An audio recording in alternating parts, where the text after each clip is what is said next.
주제를 받아들여지는 경험이라고 썼어요. 아까 환대를 잘해줘야지 받아들여지는 경험은 없잖아요. 사실은 이제 이 책을 전에 이제 사게 된, 그러니까 읽고, 전 책을 잘 안 사는데 구입을 하게 된 계기가 이제 저희 신랑한테 선물을 하고 싶어서였거든요. 신랑이 얘기를 하면 지금 그 회사 일 접고 집에 한국 와 있답니다. 그래서 제 취업을 알아보고 있으니 혹시 아무튼 신랑이 이제 외국을 돌아다니면서 일을 했는데 그 사람들은 어쨌든 어디 가나 되게 잘 살거든요. 그러니까 뭐 그의 타고난 이 성격이 있기도 하지만 누군가 다 그걸 환대를 해주는 거잖아요. 그래서 읽어보라고 샀는데 정작 그분은 읽지 않았고 저만 이번에 또 읽게 되었다는 그래서 저는 책을 어떻게 저기를 했냐면 제목에 여행의 경험과 여행의 지식 그리고 여행의 이유 이렇게 구절을 같이 좀 읽어봤으면 싶어요. 근데 이렇게 얘기한 이거 제가 이제 김영하 작가를 좋아하는 이유가 문장을 현학적이지 않게 되게 쉽게 쓰는데 너무너무 적확하게 그래서 되게 좋아하고 그 다음에 책이 그냥 어떤 묘사만 쭉 다 있는 게 아니라 그런 이제 지식이라고 하나? 약간 그런 것들이 같이 소설이 그게 되게 잘 섞여 있어서 저는 김영하 작가의 소설을 되게 좋아하는데 추방과 멀미도 자신의 이제 중국 여행 경험, 중국 여행 비자 없이 중국에 갔던 그런 얘기들에 이제 그래서 일부러 저도 나중에 나온 책들 읽어보려고 이런 것들을 적어봤어요. 그래서 추방과 멀미에서 이제 하나하나씩 여행의 이유가 나오는 거거든요. 어떤 여행의 이유인지 같이 한번 읽어봤으면 좋겠습니다. 돌아가면서 유 부장님 이렇게 읽어주세요. 기대하는 다른 마이크 제가 네. 기대하는 다른 현실에 실망하고 대신 생각지도 않던 어떤 것을 얻고 그로 인해 인생의 행로가 미묘하게 달라지고 한참의 세월이 지나 오래전에 겪은 멀미의 기억과 파장을 떠올리고 그러다 문득 자신이 어떤 사람인지 조금 더 알게 되는 것. 생각해보면 나에게 여행은 언제나 그런 것이었다. 이런 여행의 이유가 있고요. 그 다음에 상처를 몽땅 흡수한 물건들로 흩어 달아난 이건 제가 되게 공감이 됐던 부분인데 여기서 아까 좀 얘기가 재미있어 은미쌤이 잠깐 얘기하셨던 프로그램이라는 개념 작가가 대본 작업을 하면서 이렇게 인물을 설정을 할 때 인물이 아무리 짧게 나와도 그 인물의 무의식 속에 잠재되어 있는 일종의 신념 인물 자신도 잘 모르면서 하게 되는 사고나 행동의 습관 같은 거 이렇게 설정을 한다고 해요. 그래서 여기에 이제 곳곳에 등장하는데 여기도 작가가 새로운 학교로 전학해서 처음 보는 아이들에게 받아들여지는 원 경험들. 그러니까 이것도 이제 저의 경우를 읽은 저는 첫째라서 어디 가든 참 잘 받아들여졌던 것 같아요. 그래서 저를 받아들여준 많은 사람들에게 문숲에서도 그렇고 감사하다는 생각을 하면서 또 이 챕터를 읽었는데요. 상처를 몽땅 흡수한 물건들로부터 달아나기. 근데 이제 경험이랑 이 여행이 조금 달라지는데 이것도 또 명실쌤이 읽어주시죠. 인생의 난제들이 포위하고 위협할 때면 언제나 달아났다. 기억이 소거된 작은 호텔방의 순백색 시트 위에 누워 인생이 다시 시작되는 것 같은 느낌에 사로잡힐 때 보이지 않는 적과 맞설 에너지가 조금씩 다시 차오르는 기분이 들 때 그게 단지 기분만은 아니라는 것을 아마 경험해본 사람은 알 것이다. 너무 공감되지 않으신가요? 저는 이런 여행을 좀 많이 한 것 같아서 그 다음에 오직 현재라는 것도 앙코르와트 여행 경험 97년 혹시 만난 적이 은미쌤이 인도였죠? 네. 그래서 그런 자기 얘기들을 하고 이제 방랑하는 얘기랑 이제 같이 하면서 이제 오직 현재의 중요성에 대해서 얘기를 하는데 여기 또 이제 두 가지 얘기가 나옵니다. 자 들어가서 이사벨쌤. 여행은 그런 우리를 이미 지나가 버린 과거와 아직 오지 않은 미래로부터 끌어내 현재로 데려다 놓는다. 영감을 쫓아 여행을 떠난 적은 없지만 길 위의 날들이 쌓여 지금의 나를 만들었다는 것을 부인할 수는 없다. 그리고 지금의 나는 또다시 어딘가로 떠나라고 다시 현재를 오직 현재를 살아가라고 등을 떠밀고 있다. 네, 그리고 이 얘기가 또 있습니다. 요거는 이제 오직 현재 챕터에 나온 얘기가 아닌데 이제 같은 맥락이어서 여기에 넣었어요. 한번 또 읽어주세요. 여행하는 동안 우리는 일종의 위기 상황에 처하게 된다. 낯선 곳에서 잘 모르는 사람들 사이에서 먹을 것과 잘 곳을 확보하고 안전을 도모해야 한다. 오직 현재만이 중요하고 의미를 가지게 된다. 여행은 우리를 오직 현재에만 머물게 하고 일상의 근심과 후회, 미련으로부터 해방시킨다. 네, 저는 이제 명신 때문에 산티아고 가기 전에 이런 비슷한 얘기를 하신 게 생각이 났어요. 하루 종일 뭐뭐 이렇게 걷는 거 먹는 것만 생각을 해보고 싶다. 그런 얘기들이 생각이 났고요. 그다음에 이건 이제 호모 비아토르, 여행하는 인간, 인류의 이동을 이제 얘기하는 거였어요. 그래서 여기서는 어떤 얘기가 나왔냐면, 네, 인간의 여행은 본능이다라는 얘기입니다. 읽어봐 주세요. 유전자에 새겨진 이동의 본능. 여행은 어디로든 움직여야 생존을 도모할 수 있었던 인류가 현대에 남긴 진화의 흔적이고 문화일지도 모른다. 동의하시네요. 게다가 이거는 이제 알아두면 쓸데없는 신비한 여행에서 알쓸 신작 촬영기인데, 이것도 되게 공감이 가고 재밌었던 게 본인도 여행을 했지만 그 알쓸 신작을 저도 본 적이 한 번인가 있는데 여행하는 프로그램이더라고요. 그래서 나중에 딴 사람들이 여행한 걸 이제 봤을 때, 그래서 여행기를 왜 있는지 그런 얘기를 되게 잘 정리해 주었습니다. 네. 강선생. 알아두면 쓸데없는 신비한 여행. 일상에서 우리가 느끼는 모호한 감정이 소설 속 심리 묘사를 통해 명확해지듯 우리의 여행 경험도 타자의 시각과 언어를 통해 좀 더 명료해집니다. 세계는 엄연히 저기 있다. 그러나 우리가 그것을 어떻게 인식하고 받아들이는가는 전혀 다른 문제다. 세계와 우리 사이에는 그것을 매개할 언어가 필요하다. 내가 내 발로 한 여행만이 진짜 여행이 아닌 이유다. 그래서 여행기가 그래서 이렇게 재밌었구나. 이런 생각을 해봤습니다. 그다음에 그림자를 탄 사나이는, 일단은 그림자를 탄 사나이를 읽어보셨나요?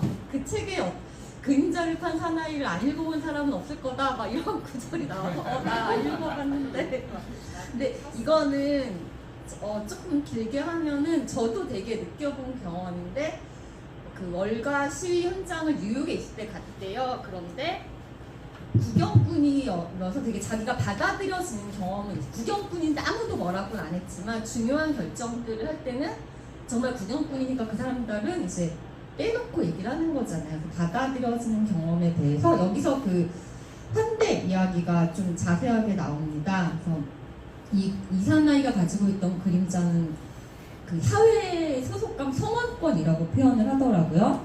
그리고 오디세우스 또한 사실 그 여자가, 그러니까 아내가 무조건 그냥 오세요 하지 않잖아요. 내 남편임을 확인하고 받아들여주잖아요. 그래서 그런 이제 성원과 받아들여지는 경험들에 대해서 이야기를 했습니다. 네, 다음 고인 선생님 읽어주세요. 방랑을 멈추고 그림자를 되찾을 수 있는 어떤 곳으로 돌아가 자기 자신이 되어야 할까? 과연 그런 곳이 있기나 할까? 나는 거기에서 받아들여질까? 요술 장화를 신고 영원히 떠돌아다니는 슐레밀, 그림자를 탄 사나이가 내 운명은 아닐까? 그런 삶은 과연 온당한가?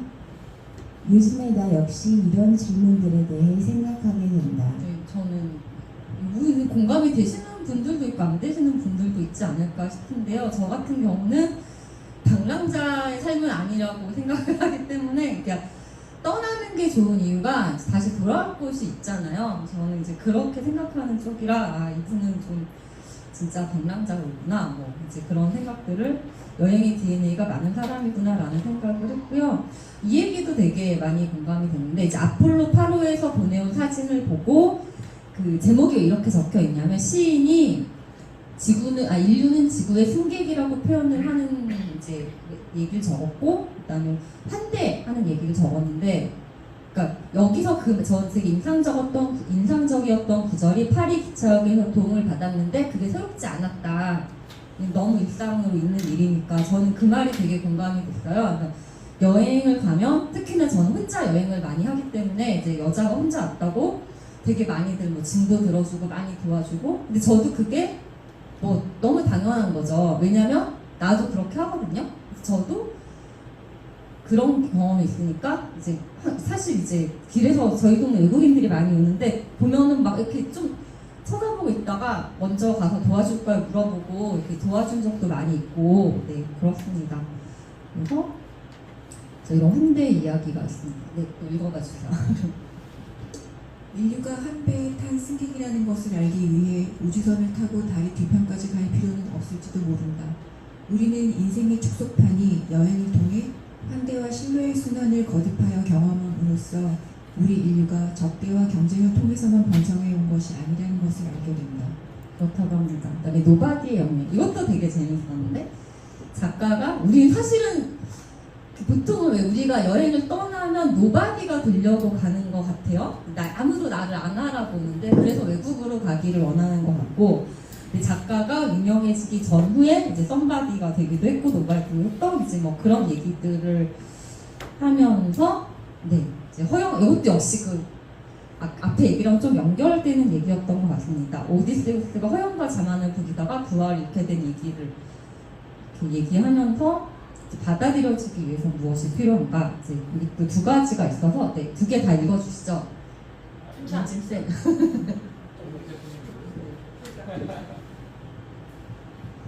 여행은 어쩌면 아무것도 아닌 자가 되기 위한 경험인지도 모른다. 나이가 들면서 점점 더 사회적으로 나에게 부여된 정체성이 때로 감옥처럼 느껴지는 순간이 많아지면서 여행은 내가 누구인지를 확인하기 위해서가 아니라 내가 누구인지를 잠시 잊어버리려 떠나는 것이 되어가고 있다. 저희도 읽어주시죠. 2800년 전에 호메로스는 여행자가 지녀야 할 바람직한 태도를 오디세우스의 변화를 통해 암시했다. 그것은 허영과 자만에 대한 경계, 타자에 대한 존중의 마음일 것이다. 그리고 이제 여행으로 돌아가다. 이거는 이제 어린 시절 얘기가 이렇게 나오죠. 근데 이 얘기가 되게 또 역시 또 이것도 한대의 이야기인 것 같아요. 그 여행기를 읽으면서 새로운 세계로 떠나는 것이 불안과 고통만은 아니라는 거 어릴 때부터 이제 알았던 거죠. 여기도 네, 읽어주세요. 통구님. 자기 의지를 가지고 낯선 곳에 도착해 몸의 온갖 감각을 열어 그것을 느끼는 경험. 한 번이라도 그것을 경험한 이들에게는 일상이 아닌 여행이 인생의 원점이 된다. 이번 생은 떠돌면서 살 운명이라는 것, 귀한의 원점 같은 것이 없다는 것, 이제는 그걸 받아들이기로 한다.